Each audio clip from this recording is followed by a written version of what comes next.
Kali ini saya akan bercerita tentang kanibal, kanibalisme. Kalau kita ingat kata-kata kanibal, pasti terbayang di otak kita adalah makanan. Betul bro. Catatan kanibal pertama kali dibuat dalam buku dengan judul Catatan Sang Pelaut oleh Christopher Columbus. Dalam ekspedisi dia ke Karibia, dia menemukan suku Indian yang terbelakang, terisolasi, memakan manusia. Ngeri kali. Yang dimakan siapa bro? Musuhnya. Mereka perang antar suku nih. Setelah musuhnya kalah, terbunuh, tidak dibiarkan begitu saja bro, dimakan. Di situ Christopher Columbus membuat istilah kata-kata kanibal pertama. Kanibal dalam arti bahasa Karibia, manusia memakan manusia. Ngeri kali. Praktik kanibalisme ini konon katanya ada yang masih eksis sampai sekarang. Dari mana itu? Nanti akan saya ceritakan bro. Misalnya, ada beberapa suku yang masih menganut praktik kanibalisme dengan tujuan kepercayaan, dengan tujuan balas dendam, dan macam-macam. Ini mungkin ada banyak ribuan suku, tapi yang pernah tercatat sebagai suku kanibal diantaranya di Brasil. Di sana ada yang namanya suku Yanomami. Terus di Papua Nugini ada suku Kroai. Di Karibia ada suku Indian. Di Meksiko ada suku Aztec. Dan masyarakat Cina kuno di Cina juga pernah menjalankan praktek kanibalisme. Terus ada lagi di Peru, suku Amachuaca. Selain suku, ada lagi kelompok manusia, koloni manusia yang melakukan praktek kanibalisme, yaitu yang pernah tercatat sekte Agori Sodus di India. Semacam kelompok kepercayaan. Nah, tapi kali ini saya akan bercerita tentang suku Kroai saja yang ada di dataran Papua, di perbatasan antara Indonesia dan Papua Nugini, sekitaran situ. Ini masih mempraktikkan kanibalisme. Mereka tinggal di hutan terpencil, yang katanya dari hutan terpencil ke pesisir itu bisa mencapai ratusan kilometer. Bagaimana tidak, mereka terpencil. Bahkan sampai tahun 1980, itu konon katanya masyarakat situ hanya tahu mereka yang ada di situ. Mereka hanya tahu suku mereka. Mereka tidak tahu bahwa ada dunia lain, ada suku lain, ada peradaban lain. Mereka hidup di hutan bro, dengan rumah yang tinggi di atas pohon, yang dinamakan rumah tinggi. Mereka hidup di hutan. Mereka berlindung di atas pohon. Sehari-hari mereka masih bercocok tanam bro. Menurut catatan begitu. Mereka berburu kancil, burung kasuari, berburu rusa, ikan. Terus kapan kanibalismenya? Ini bro, di situ masalahnya. Konon suku Kroai ini sudah ada sejak 10.000 tahun yang lalu. Untuk menembus hutan Papua ke pedalaman suku Kroai, seorang jurnalis asal Italia yang bernama Ciondini melakukan ekspedisi menemui suku misterius ini. Dan dia hidup bersama suku kanibal ini.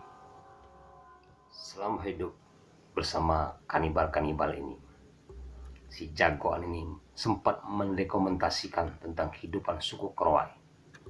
Bagaimana suku Kroai membuat rumah tinggi, rumah pohon, bagaimana mereka bercocok tanam, bagaimana mereka berburu, makan sehari-hari.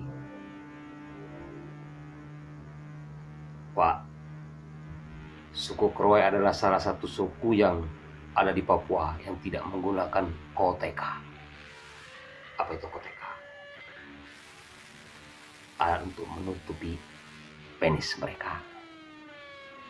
Terus bagaimana? Apa tidak ditutup? Terus bergelantungan begitu saja? Tidak, bro.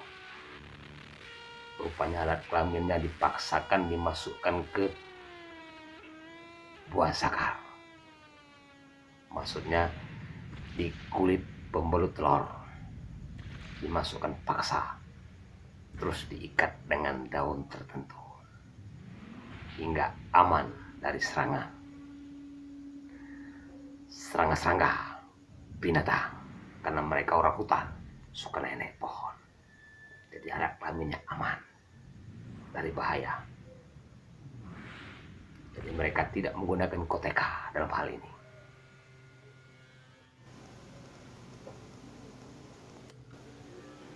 Wah, suku Kroai hidup di hutan yang sangat jauh dari pesisir.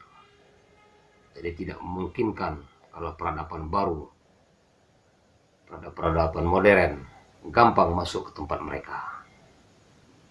Apalagi dengan masalah kesehatan, obat-obatan, sangat jauh dari jangkauan mereka. Akhirnya, kalau di antara keluarga atau masyarakat di sana yang sakit, apalagi meninggal dunia, selalu dikait-kaitkan dengan jin, roh iblis yang jahat,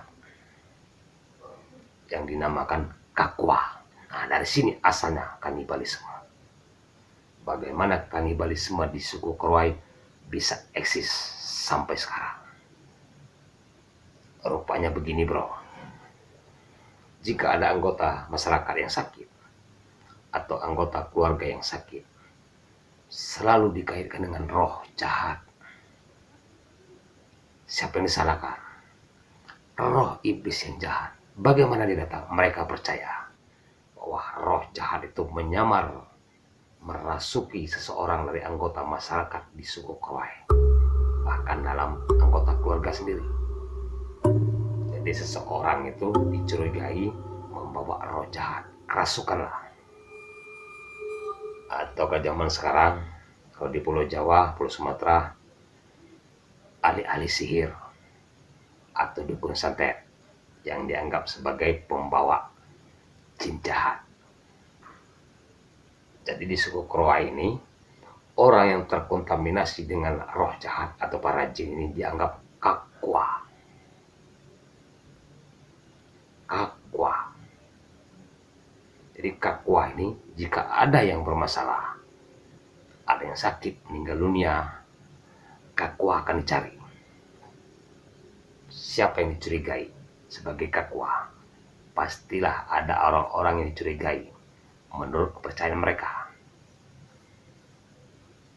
Orang yang dicurigai akan diadili. Setelah diadili, akan dihukum untuk membunuh roh jahat. Dieksekusi mati, dibunuh. Setelah dibunuh, maka tubuhnya akan dimasak beramai-ramai. Bagian tungkai, bagian isi dalam, bagian body, bagian otak akan disantap habis, dimasak seperti kebiasaan mereka, dipanggang, mungkin dibikin sop, dimakan beramai-ramai. Setelah itu tengkoraknya bagian yang membunuh. Setelah itu habis masalah. Mereka berkeyakin bahwa roh iblis Kakwa tadi sudah lenyap. Dan begitu seterusnya, bro. Bila ada yang sakit lagi, ada yang meninggal, dikaitkan lagi dengan Kakwa. siapa lagi yang jadi korban? Selalu begitu. Maka saya bilang, suku kanibalisme di suku Kroai tetap eksis sampai sekarang. Kenapa? Alasannya karena keyakinan dan kepercayaan. Seperti halnya kita yang punya agama. Kalau punya agama, yakin dan percaya, maka akan terus berlanjut sebagai budaya. Ada suku kanibalisme yang cukup sadis, membunuh dengan mencabut jantung seorang manusia dan memasaknya, memakannya. Sungguh sadis. Akan saya ceritakan dalam tayangan berikutnya. Terima kasih subscribe-nya kawan.